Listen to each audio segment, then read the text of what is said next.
হে everyone, good morning. চলে এলাম একটা নতুন ভিডিও নিয়ে তোমাদের সাথে। আজকে জন্মাষ্টমী, আজকে সকাল 6টা থেকে ব্লগটা স্টার্ট করছি। আই হোপ তোমরা সবাই ভালো আছো, আর আমার চলে যাচ্ছে।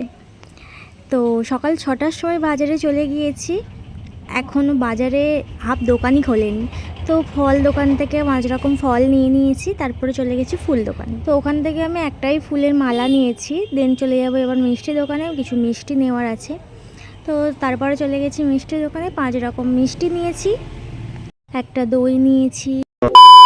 কদিন ধরে প্রচুর বৃষ্টি হওয়ার জন্য সোহাগের এই শোয়ার জায়গাটা আমার কাঁচা হচ্ছিল না।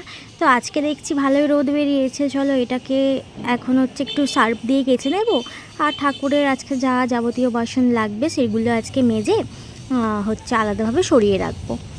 আর ঠাকুরের জলও তুলতে হবে আজকে, যেহেতু রান্নার জল লাগবে। তো সেই সমস্ত কাজ আমি একটু এগিয়ে রাখবো, রান্নাঘরের মুছে, গ্যাস আরে মুছে একটু এগিয়ে রাখবো। তো বাসি ঘর, রান্নাঘর সব মোছামুছি হয়ে গিয়েছে।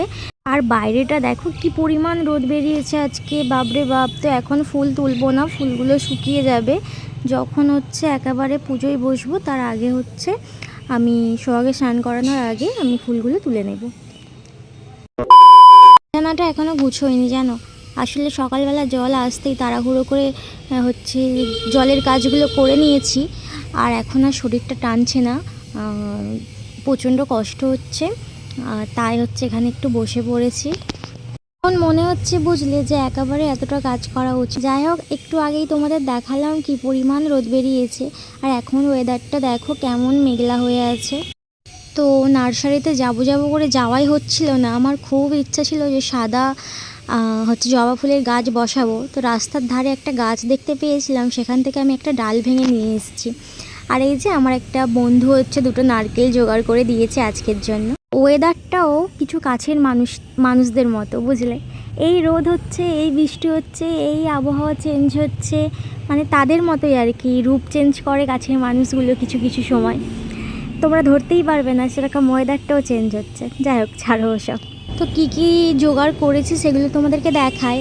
এখানে বৌদির বাড়ি থেকে দুধ নিয়ে এসেছি। আর ওই যে মালা কিনেছিলাম, মালাটা, চকলেট, দই, 5 রকম মিষ্টি, 5 রকম ফল।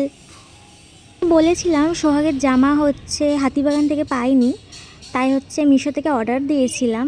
আর জামাটা এসছে, বুঝলে। আর ভাবছি এইটাই আজকে পরাবো।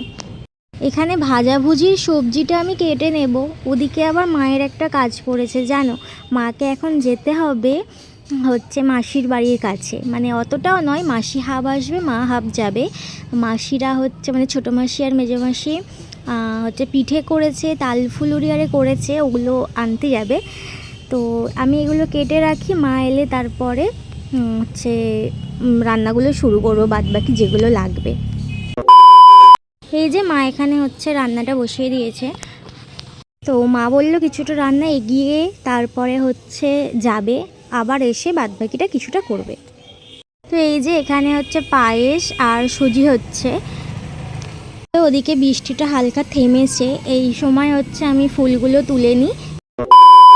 ফুল তো তুলবই, তার আগে তোমাদেরকে একটা গাছ দেখায়। এটা আমি 1.5 বছর আগে বসিয়েছিলাম। তো গাছটায় আজকে দেখছি একটা কুঁড়ি এসছে।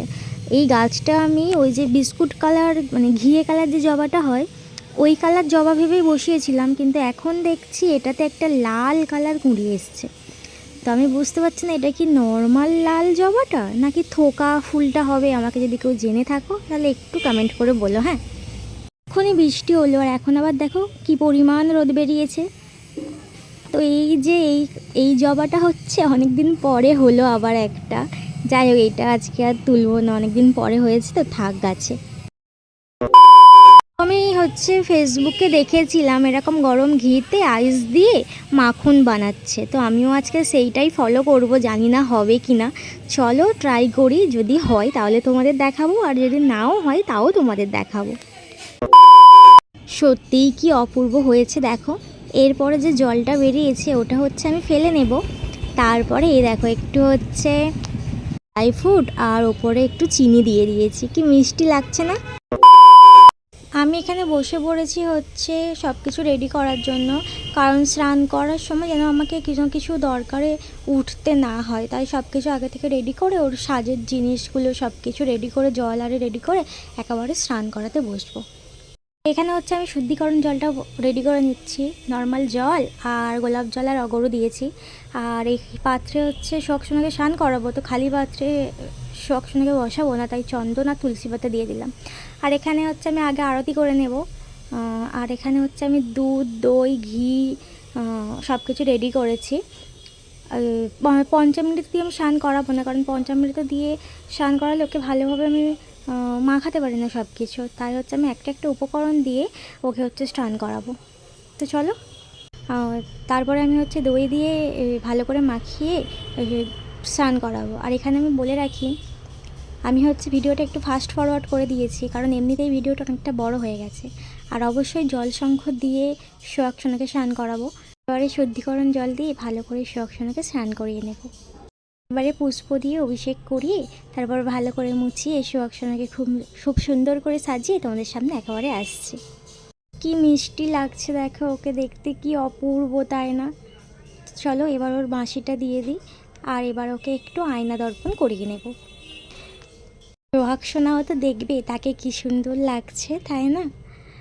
সোহাগসোনা এমনিতেই তো মিষ্টি, তার তো রূপের কোনো তুলনাই হয় না, কিন্তু তাও খুব সুন্দর লাগছে যেন দেখতে।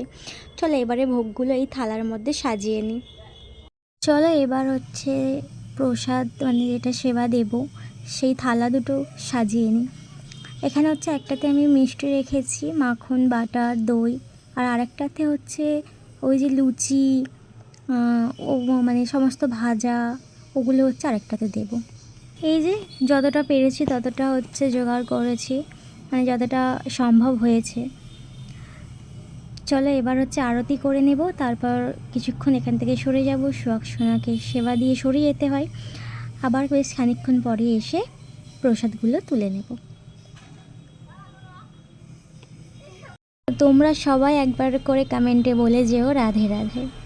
আর তোমরা জন্মাষ্টমীর দিন কেমনভাবে কাটালে সেটা কিন্তু জানাতে একদম ভুলবে না।